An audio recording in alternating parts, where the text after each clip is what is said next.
Lucky Lindy, they called him that. We're proving Oh, the humanity of out air power, haste is lost. 700 feet.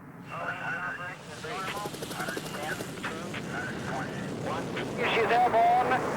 She flies. Go. Roger, roll.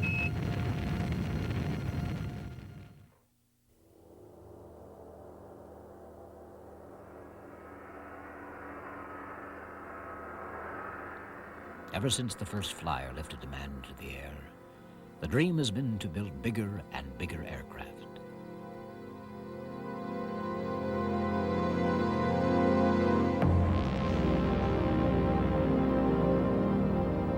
This is the latest, the C-5 Galaxy, big enough to carry 2 helicopters, 6 buses, or 100 cars.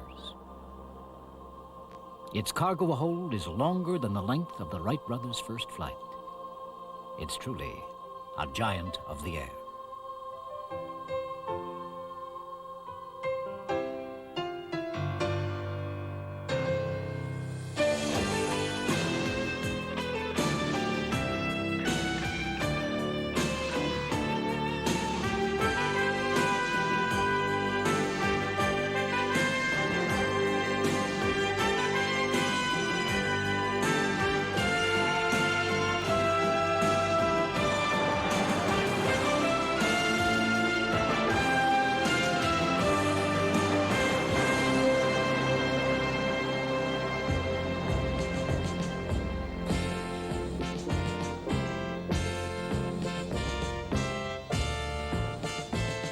Throughout aviation's lifetime, aircraft have been used as beasts of burden.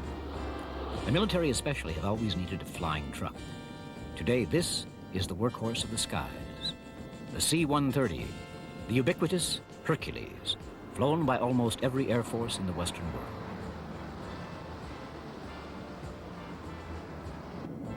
It'll do anything you ask it to do. It's a forgiving aeroplane. From a pilot's point of view, it handles remarkably well. You have an empathy with a machine. I've flown it now for nearly 5,000 hours, and I can't think of anything else that I'd prefer to fly.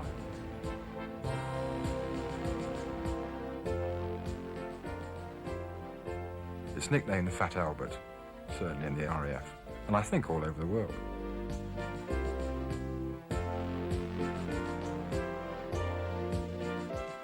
The Hercules and its type of aircraft allow an air force to move men and machinery relatively quickly to anywhere in the world, which gives the Air Force and the Army commanders a flexibility which not many airplanes can offer them. In war, the C-130 has proved itself a tough and reliable friend. In 1968 in Vietnam, nearly 100 C-130s flew in supplies to a force of U.S. Marines cut off and besieged in Khe Sanh by the North Vietnamese Army. For 77 days, the Hercules was Khe Sanh's lifeline.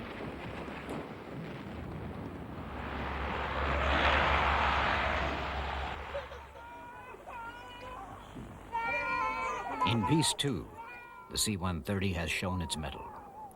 In the Ethiopian famine, thousands of families were dying of starvation. They needed food desperately, and they needed it at once. Initially, our mission in Ethiopia was to move grain from the port of Assab to the 2 airstrips at Mekelle and Axum.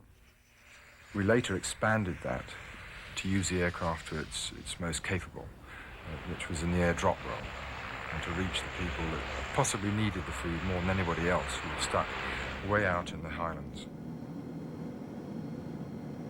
The terrain is quite unbelievable. You're talking about the Grand Canyon on a fantastic scale.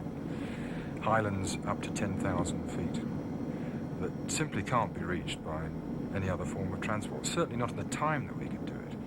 We could do a 3/4 of an hour flight with 20 tons of grain on board, but the same journey would take a lorry 2 weeks. I briefed the mission. I knew what was expected and what we had to do. It seemed quite straightforward. 15 feet above the ground, 4 tons of grain, push it out of the back, and go around again, do it again. And then you arrive at Ajibar West, 10,000 feet above sea level. Very mountainous indeed. There's a 200-foot ravine just before the drop zone, which means getting 15 feet right as you go over the lip is going to be difficult. Tremendous feeling of exhilaration. Navigator calls to red on. The load's pushed to the rear of the aircraft, and then with green on, out it goes.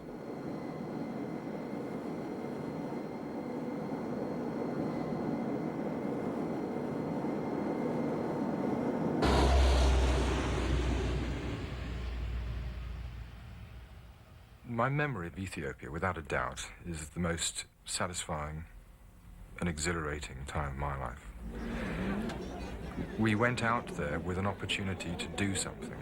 Within 5 days of arriving there, we knew that people were getting the food that we were delivering to them. You could see them eating it.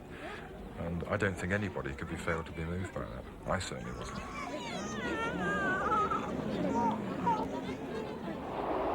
For 30 years, the workmanlike Hercules has proved just how useful a flying truck can be. In World War I, strategists had seen the need for large airplanes, to bomb, to transport, to carry freight. But engines in those days were just not powerful enough to lift the aircraft and a heavy cargo. A 500-pound bomb was the most this Handley Page 0400 could carry.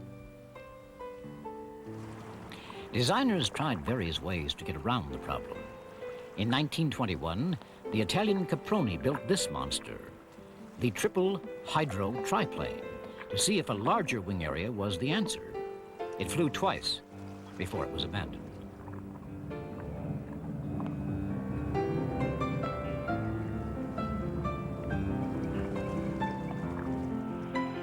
For the moment, the airship was the only practicable air transport, and the Germans led the field with their Zeppelins. But in 1929, a former Zeppelin designer, Claude Dornier, believed the future lay with flying boats and designed this, the DOX, the largest airplane the world had ever seen. Because the engines were not very powerful, the aircraft needed 12 of them. The DOX made several stately trips across the Atlantic. Inside, it had the space, luxury, and service of a grand hotel.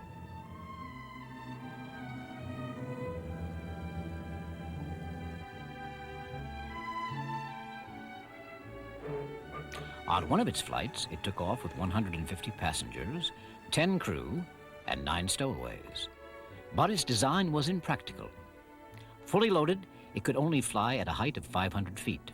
As a commercial venture, it was a hopeless proposition, and only 3 were ever built.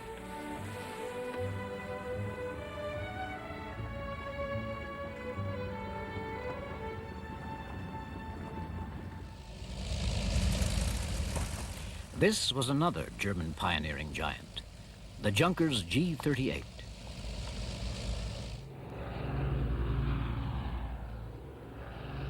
It had some novel features, including cabins in the wings for its passengers. But so much of its engine power was needed to lift the aircraft that despite its size, it could carry only 34 people. What air transport needed was something more effective, and this is the aircraft Germany came up with.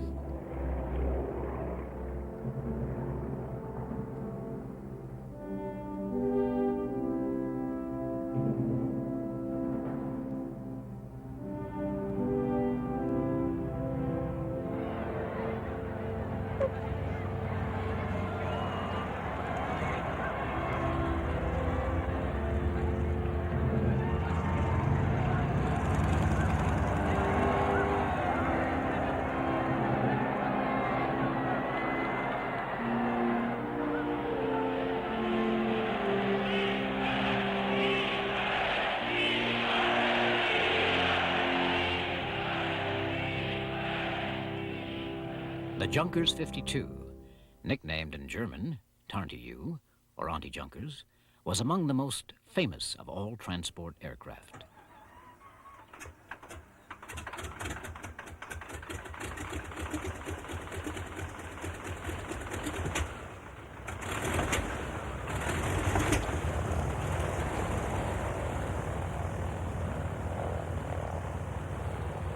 Nearly 5,000 were built. In the 30s, Lufthansa and many of the world's airlines used it to carry passengers. It remained in service for 40 years. But its greatest role was to be the transport airplane of Germany's Luftwaffe. It was a terrific plane. It was built entirely of metal by Junkers and was such a safe plane that, as a pilot, you had the feeling of being in a very comfortable limousine. It was a great feeling, as a passionate flyer anyway, to fly this kind of plane, even into danger. You could rely on it, it was safe, it could be flown blind and did not need a large landing ground.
(1936) and the start of the Spanish Civil War. For the first time, the world saw the decisive impact of air transport. Junkers 52s airlifted 10,000 Moroccan troops from Africa to Spain in support of Franco and changed the course of the war. 6 years later, the Junkers ushered in another military revolution in the battle for Crete. Crete was the first big operation with the Junkers 52 in a role we had specially rehearsed, namely the dropping of paratroops. We knew that Crete was very strongly fortified, so we had to land taking advantage of the element of surprise.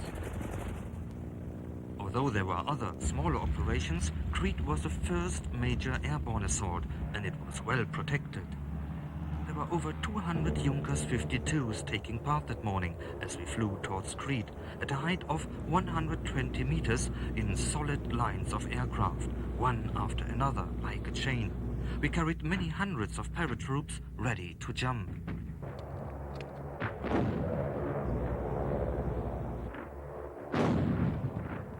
We were greeted with a hail of ground fire. The English shot at our machines from all sides. It was a terrible experience. The battle was a close-run thing. The Germans dropped 3,000 paratroopers, who after a bitter fight captured the airfield. 22,000 more troops were then flown in to snatch a victory. But 170 Junkers 52s were shot down in the operation. For all its strengths, the plane was not big enough to carry the guns and armor so vital for a modern battle.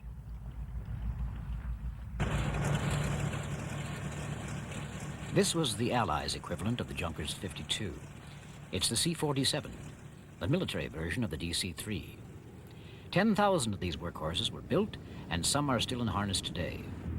During the war, they carried everything and went everywhere. They gave commanders a new dimension: mobility. Air transport had become an essential element of waging war. The war in Yugoslavia was particularly bitter, fought between Tito's partisans and a ruthless German occupying army. The only effective link the partisans had with their American and British allies was by air. Tito was very grateful for all the help we were able to give, both supply drops, airstrikes, and in a way, most of all, airlift, taking out wounded and sometimes civilians who were in a bad way. The Germans, on principle, massacred all partisan wounded that they managed to capture. And that meant that the partisans had to carry around the wounded with them. That deprived them of their mobility, which is one of the most important things in guerrilla warfare. The Allied aircraft flew from bases at the foot of Italy and came to be known as the Balkan Air Force. The first thing, of course, to do when we were expecting an airlift was to get all the wounded assembled. Now, that wasn't very easy because they came from the mountains all around with some walking, some on whatever ponies we had. And they had to be brought in probably a day or two before. And then the moment the aircraft landed, put on board as fast as we could and taken off again, because there was always a danger the Germans would get onto this and shoot them up. I think it was enormously important from several points of view, very important from a human point of view, because they felt awfully alone in one way, and this meant that there was some hope for them, that somebody was looking after them. Very important from a military point of view, because of course if you knew that you were going to be massacred by the Germans if you were wounded, it was very bad for morale.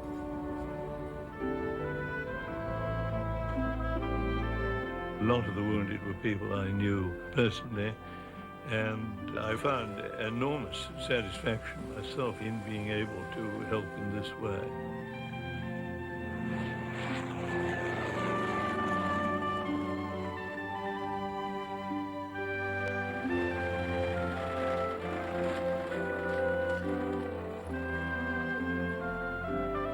There's no doubt at all that what we were able to do in the way of airlifting out wounded and so on is something that the Yugoslavs have always remembered, always been grateful for, and which has been a very solid foundation for friendship between our two countries.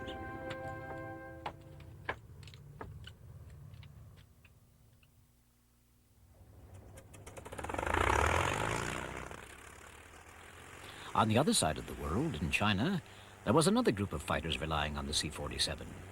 These were the Flying Tigers, American volunteer pilots flying Kitty Hawks against the Japanese in support of the Chinese Army.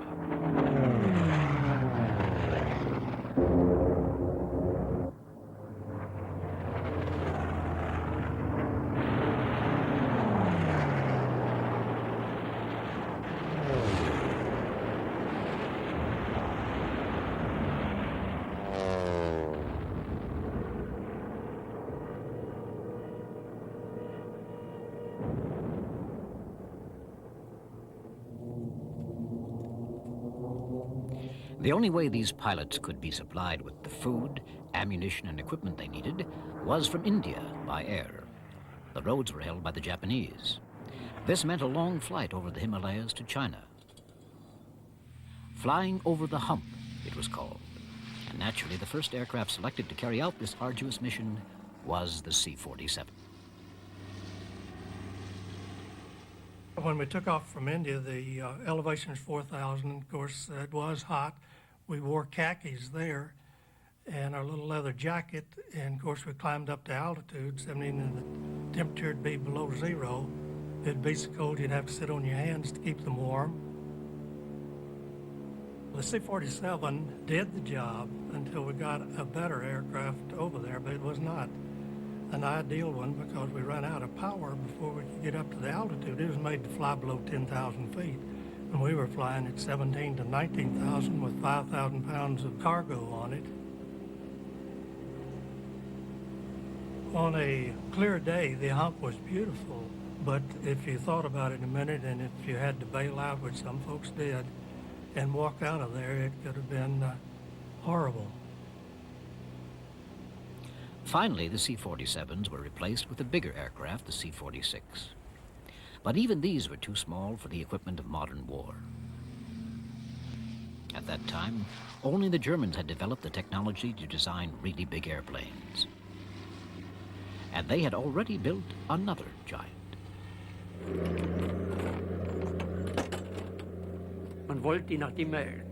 After it had been recognized that the Junkers 52 was not suitable for transporting large cargoes, it was thought necessary to build a giant glider, the ME 321. It would then be possible to effect landings on a much grander scale than before. As a landing in England was then being planned, we hastened to build this massive glider, rated to carry one of our 20-ton Panzers and deliver it right up to the battlefront.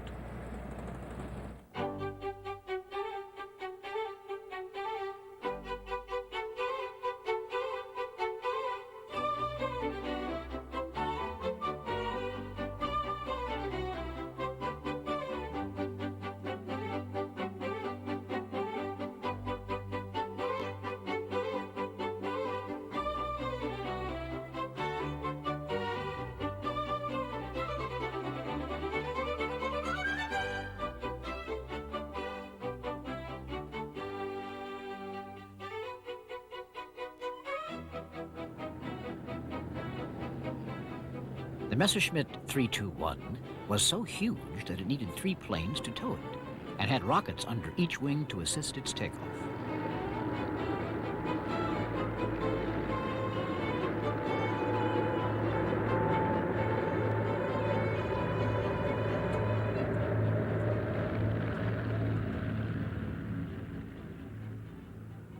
When the invasion of England was called off, the glider concept was abandoned.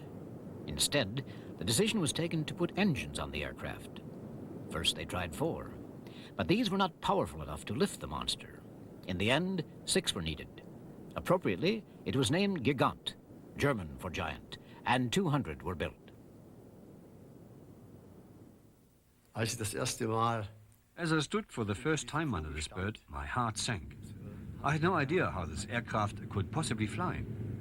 A steel frame with fabric wrapped around it.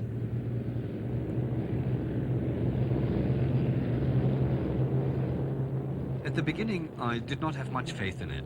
It was the same for all my comrades, but that was soon to change. And slowly grew the certainty, trust and faith in the aircraft. That was an extremely good aircraft and performed extremely well. The plane could carry a maximum of 18 tons. It could take people, soldiers, 120 with full pack, up to tanks, armored vehicles, anti-aircraft guns, with gun carriages, fuel of course, and all kinds of small transport vehicles. Almost anything that the other aircraft, because of size and weight, could not carry. This was, generally speaking, the reason why this huge transporter was needed.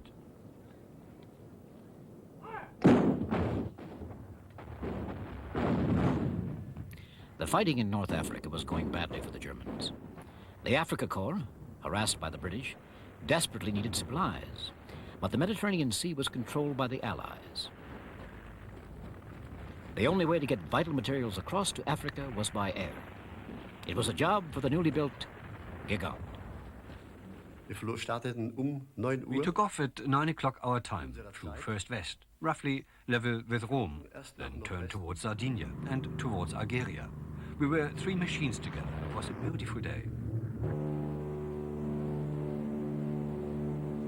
Suddenly, without warning, the shooting began. I had no idea whether it was our gunners behind me in the fuselage or perhaps our mechanics or radio operator, but I soon found out it was an enemy aircraft. We suddenly saw these 3 lumbering aircraft in front of us. The microphones had cracked open and the adrenaline had started to flow and everyone was a bit jumpy, and but then we realised that they were in fact 323s. We'd seen them many times before. So we gradually closed on them to attack. And then as we drew level with them, the mid-upper gunner started to open fire and we could see the tracers pouring into him. I could see the shots rushing past me, to the right, to the left of the cockpit, and a few seconds later I knew that we had been damaged. Suddenly, this great lump came off the mid-upper section and he keeled over and went straight into the sea. I must have blacked out for a few seconds when we hit. When I came to, everything was burning. The oil was burning. Of the Marauder, I could see nothing. The Gigant was slow and vulnerable, yet in its day, it could boast of being the biggest operational aircraft in the world. But across the Atlantic, the Americans were designing an airplane 10 times as big.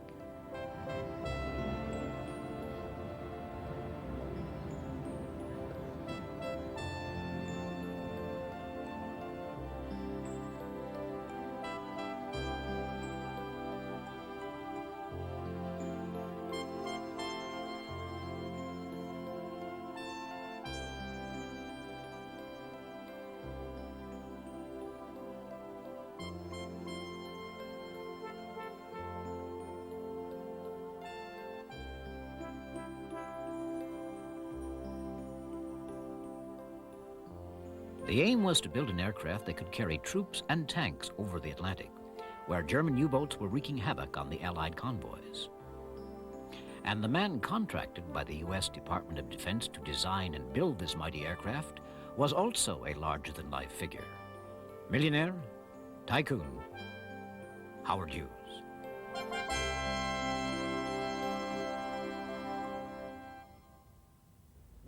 Pilot, plane maker, film producer, perfectionist. Hughes was a man who thought big, but paid attention to the smallest detail. This habit caused delays from the start.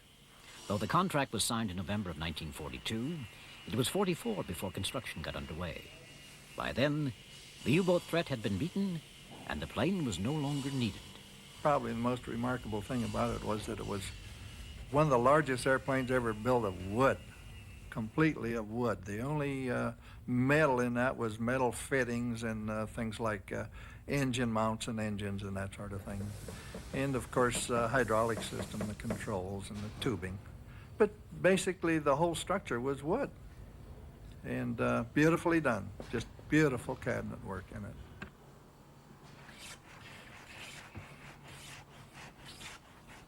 Hughes' constant changes of mind and interference slowed down work on the aircraft. Washington finally had had enough and canceled the project. But a vigorous lobbying campaign by Hughes won a concession, the government's agreement that one airplane could be completed. 2 years later, the sections of the flying boat were ready to be moved to their assembly site at Long Beach. Well, at the beginning of the move, the moving crew were the most efficient crew I had ever seen. They didn't seem to have to talk to each other. Each one knew exactly what he had to do. They obviously were going very slowly, and the streets were just lined with people.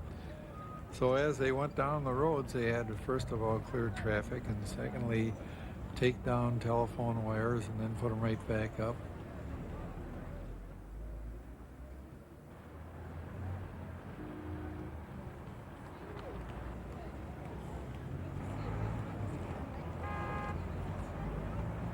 All during this time, there were just no hits as this crew knew exactly what to do. It's just perfection. And when they got the thing onto the site, I don't think they even put a scratch on it. It was just fantastic. It was built large because Howard didn't like to build anything normal. It had to be the biggest or the smallest or the fastest or the slowest. We started as a target to fly a 50-ton tank. Well, it has to be pretty good size.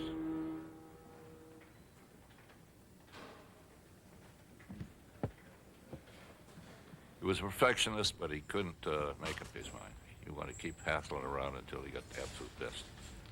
He sat in the cockpit for hours and hours and hours, moving his little parts around to get the instrument panel just the way he wanted it.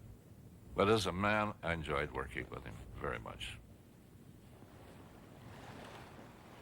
The continuing delays caused rumblings in Washington. The construction had swallowed vast sums of public money. Hughes was summoned to a Senate committee investigating the project. Its chairman, Senator Brewster, was on the warpath. You do solemnly swear in the matter now pending before this committee? But in front of the film cameras, Howard Hughes was in fighting form. Senator, may I ask a question? Well, now, if you'll just wait till I issue a subpoena for Mr. Mars, I've asked you whether or not you would produce him, and you said you didn't know, as I understand it. I don't remember if that was my answer. Well, what was your answer? I don't remember. Get it off the record. Well, now, Mr. Hughes, I'm asking you what your answer was. And we're not going to have this bickering back and forth. You are before this committee, and you're going to answer the question. You asked me just now about a reply that I made. My answer is I don't remember. Now, the man is taking it down there. Well, I'll ask you again. What? Will you bring Mr. Mars in at the 2 o'clock session? No, I don't think I will. Will you try to bring him in? No, I don't think I'll try. I've put the sweat of my life into this thing. I have my reputation rolled up in it. And I have stated several times that if it's a failure, I'll probably leave this country and never come back, and I mean it. On November the 1st, 1947, the giant flying boat was finally ready. Hughes prepared to take it out on taxiing trials.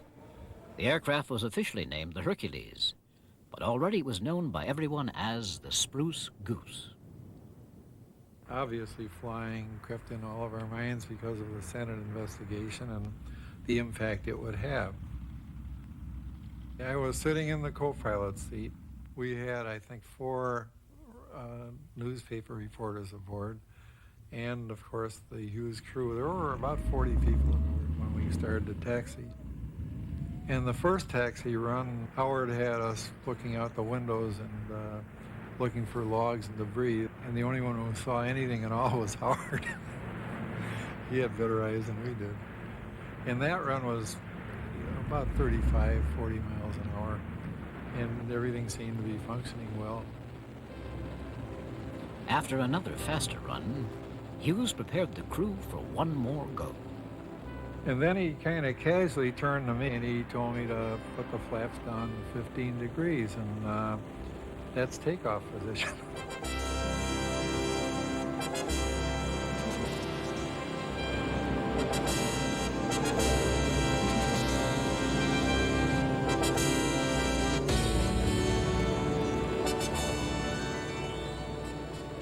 He was surprised when it took off, and he recovered rapidly from the surprise and executed a beautiful landing, but his first words when we hit the water was, "Boy, those flaps balloon this thing." I think Howard intended to lift it off a few feet just to prove that it would fly, but I don't think he really intended to lift it off as high as he did. I was alone with him. We're riding back to L.A. and I said, "Howard, did you mean to take that off today?" And he looked at me. "You'll never know." And I don't know to this day. I don't think anybody else does. The Spruce Goose never flew again, but it remains to this day the biggest aircraft ever built. With peace in Europe came the Cold War, reaching flashpoint in Berlin. The city lay marooned in the heart of East Germany, accessible from the west only by specified roads or along 3 air corridors. In 1948, the Russians closed the roads and enforced a blockade. In response, America and Britain launched a massive airlift to supply the western sectors of Berlin. The city needed 5,000 tons of provisions daily just to survive. Everything had to be flown in. Soon, aircraft were making 1,000 landings a day.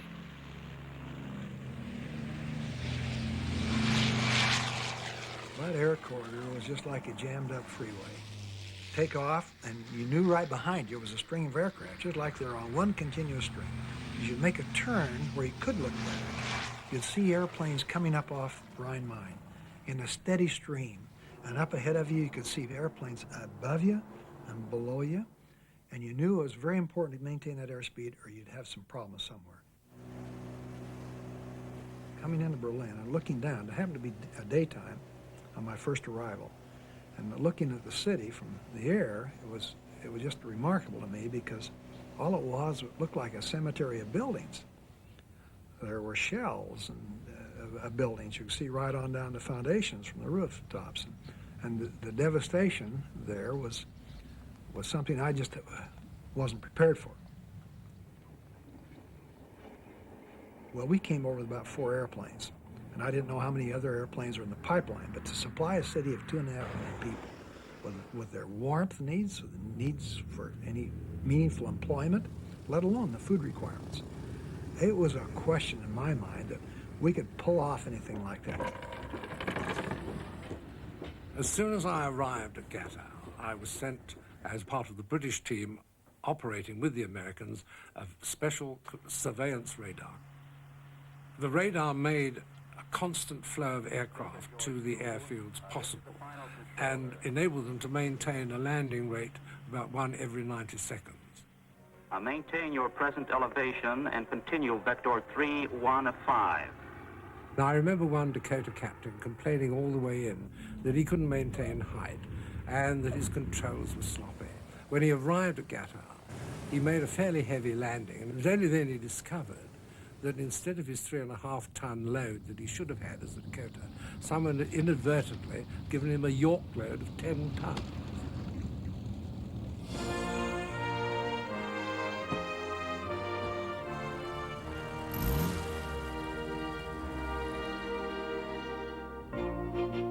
The aircraft flew in on the northern and southern air corridors and flew out on the western one.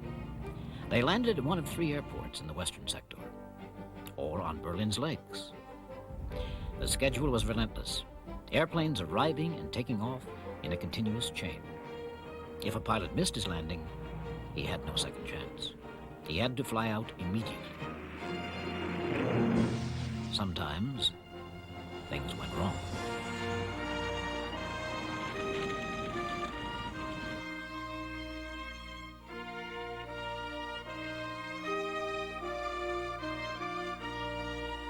The airlift lasted 15 months, clocking up more than 250,000 flights and delivering nearly 2.5 million tons of supplies. Triumphantly successful, it forced the Russians to lift their blockade, and it raised the morale of the Berliners, beginning a new partnership between victor and vanquished. One American captain flying into Tempelhof got the habit of dropping his spare chewing gum packets out to the children gathered underneath. And of course, no time at all, his aircraft got recognized. And I believe that the children used to call him the candy bomber. I was trying to keep it a secret because you weren't supposed to drop things out of airplanes. Bombs are okay maybe, but not candy and gum. Well, I knew that we'd have to parachute the things so that the kids would be able to see them. And so I took just ordinary handkerchiefs and made parachutes just like the handkerchief in the rock trick. Tied the candy bars and chewing gum on these strings, rolled them up, and then we'd push them out the flare chute. That's how I got to be known as the Candy Bomber, or Uncle of Wiggly Wings, as some have said. The British people sent all kind of goodies, and the Americans sent a lot. Ran out of handkerchiefs right away, and the people started to send those. The kids in Berlin started to send back theirs for refills. The international press had to put out that I was a bachelor, which I was at that time. But when that word got out, the parachutes started coming in black lace, perfumed, had all kinds of handkerchiefs. But one day we came and there was kids all over the ramp. And I don't know how the word got out that I might even be there, but they asked questions and pretty soon they identified me and came out of the hold. And there they were, the whole ramp was filled with them.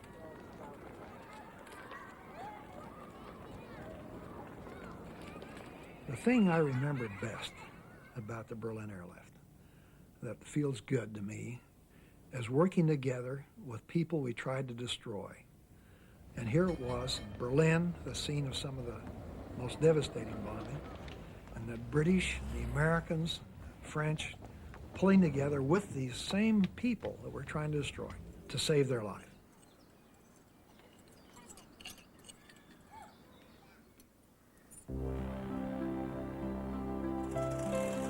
The Berlin airlift showed once again how useful a really big airplane would be. The British were already building one, the 8-engine Bristol Brabazon, the largest land plane ever built in the United Kingdom. Like all its predecessors, though, it did not have enough power and was soon abandoned.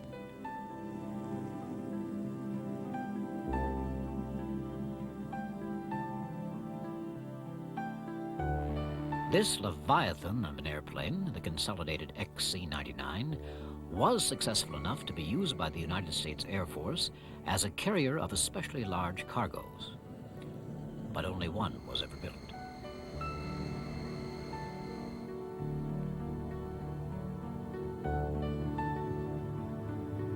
What these big aircraft needed to operate effectively was more power. And with the invention of the jet engine, finally they got it.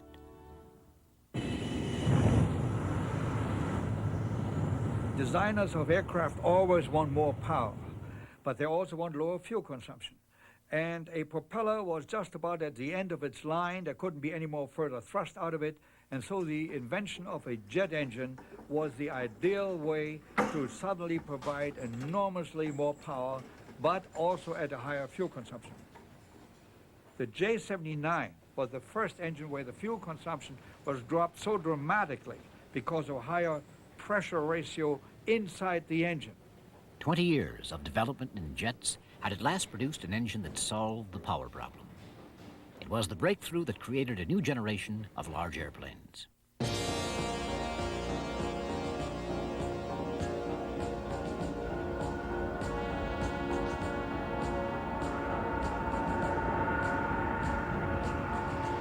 big transporters like the C-141 Starlifter.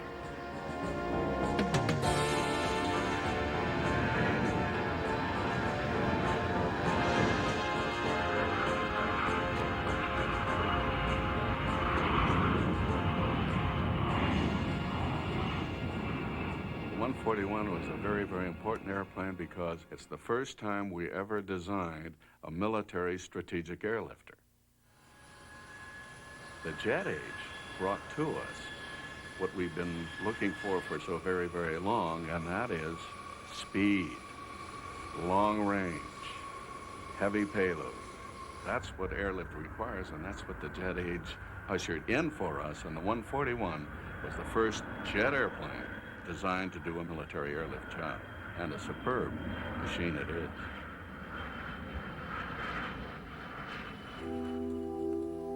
Like the Spruce Goose, the C-141 was designed to provide a lifeline across the Atlantic.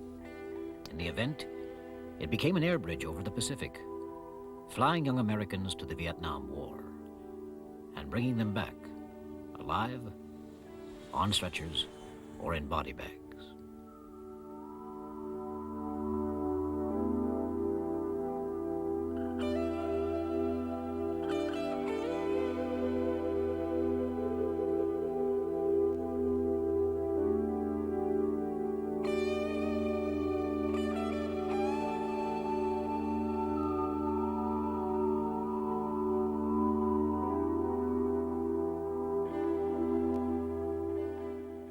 Vietnam would be perhaps hours of boredom interrupted by moments of extremely frightening situations.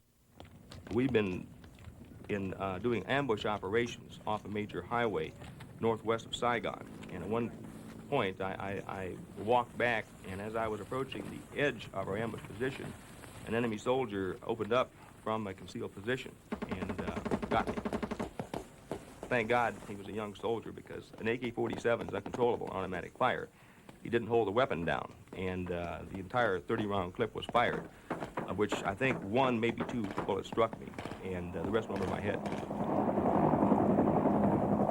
The men made some sort of a poncho stretcher, and I was sort of dragged to a landing zone in a rice paddy and put on board a helicopter, taken back to a field hospital outside Saigon. After I stabilized in the hospital, I would think not more than 4 or 5 days, we boarded the C-141. But I was seriously wounded, a lot of pain, and a lot of medical procedures were being performed on me. I was just very, very uncomfortable. And the first real feeling of any security I had was when I saw the airplane. I knew what it was, but that was my Freedom Bird. That was my ride home. No one went to Vietnam thinking that they would come home seriously wounded. You thought about living, you thought about dying, the horrible things, but never about having to come back helpless. The C-141, that's where it fit in our experience. It was there when we needed it. There was no other way back to the States quickly.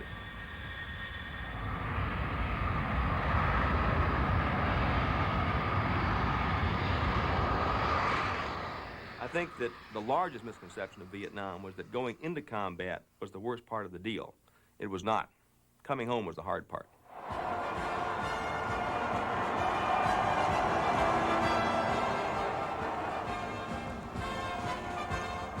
As the Vietnam War was drawing to a close, Lockheed unveiled an even bigger aircraft. So big that just 17 of them could have carried out the entire Berlin airlift.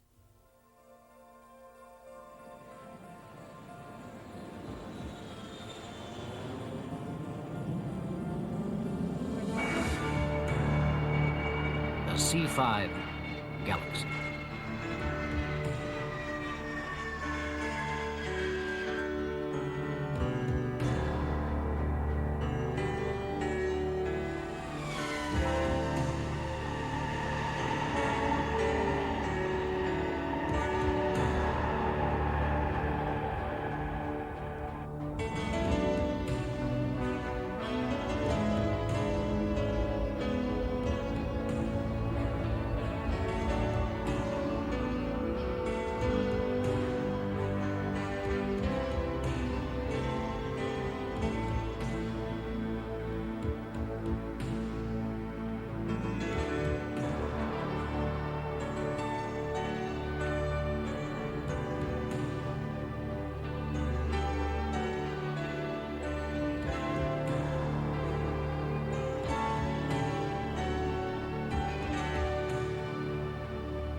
C-5 was designed to be able to transport all elements of all Army divisions over long intercontinental distances and literally land them anywhere in the world. At the time it was designed, it was the largest airplane that ever been built, and by a rather wide margin. It was about twice as heavy as a previous airplane. There are a lot of ways to characterize the C-5. One is that the main cargo compartment will hold 6 Greyhound buses. The fuel capacity is equal to the entire weight of a C-141. The paint on the airplane is over a ton of paint on it. And so from any way you measure it, it's an impressively large airplane. Historically, aircraft designers have always needed more power. The C-5 was that happy circumstance in which suddenly an engine was available to us with sufficient thrust and performance to make the airplane concept a successful one.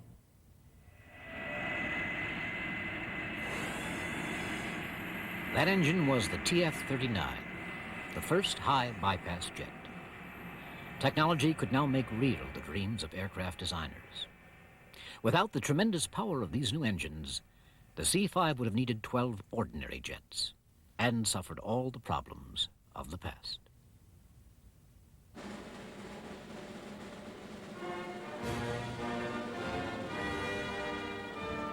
The pilot of the first test flight of the world's biggest aircraft was Leo Sullivan. I received lots of letters and quite a few phone calls asking me if I had my right senses about me in order to fly the aircraft. Some of them felt that it would never fly. We know it will never fly. God didn't mean for it to fly. Other people said that we were going to die in the aircraft because nothing that big should go in the air. We had said we'd fly that morning, come in at 6 o'clock, and we'd fly when the airplane was ready. We taxied out to the end of the runway, and we did take off exactly at 7:47. It wasn't planned, however, it worked that way, and it is kind of ironic in the situation that we were in where we were competitors for a program, and of course, Boeing's done beautifully with their 747 aircraft since. 303, wind top, cleared for takeoff. 303. When you're setting up controls on the end of the runway, you're thinking there's quite a bit tied up in this for the future of the company. You sweat a little with your hands, push up the power, and go. 570, 75, 80, 90, 100, roger, 110, 120, We rotated right where we were supposed to and flew off just as beautifully as anything in the world. airborne, airborne, good. Oh, good. The one thing that was very noticeable was the smoothness and the ease of which the aircraft flew. And for people who haven't flown large aircraft, they fly much easier than small ones because they're not affected by gusty, turbulent air, and they're very smooth to fly. And they're like a bowling ball going down an alley. There's not much displaces them.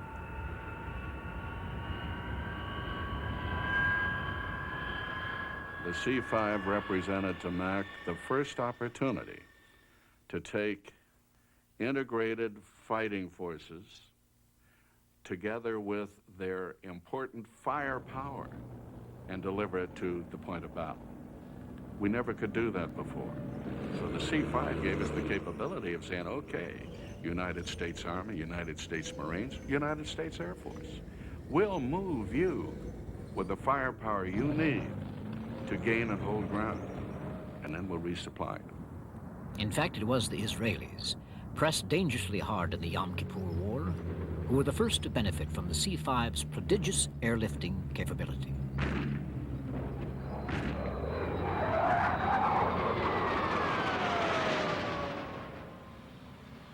Mrs. Golda Meir, then the Prime Minister, came to our president and asked for help because their armed forces were fighting a battle of attrition, and they were going to lose, no doubt about it. And they were rapidly running out of ammunition and very badly needed supplies. The only way to stabilize it is to get in there with some equipment and some people to make sure that those forces engaged in battle would not be overrun.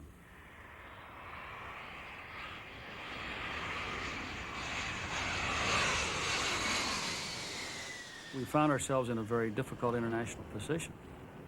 We would certainly have liked to have done that airlift just with commercial airplanes. It would have been much more acceptable to the world. But we found that the commercial airlines, first of all, couldn't do it with some of the very heavy equipment. And those that did have some limited capability to do what was needed were not terribly interested in it because of their relationships with not only Israel but with the Arab world. And they didn't want to get embroiled in a very, very difficult political situation. So the only people that then could do it were was the Military Airlift Command, our airplanes. The arms and equipment flown in by the C-5s in response to Israel's cry for help had a decisive impact on the war. It was an impressive display of what earlier military strategists had always claimed a big airplane could achieve. Yom Kippur, without any question in my mind, demonstrated the need for military airlift that is long-range, high-speed, responsive, and capable of carrying military equipments. And if you're going to provide that kind of capability, you must have an airplane, a military design like the C-5 to get that job done. It is a lesson others have learned. Today, the biggest operational aircraft in the world is no longer the C-5, but the Russian Antonov 124, if only by a few feet. History has shown the value of these giants of the air, and the technology of the superpowers has finally made them work.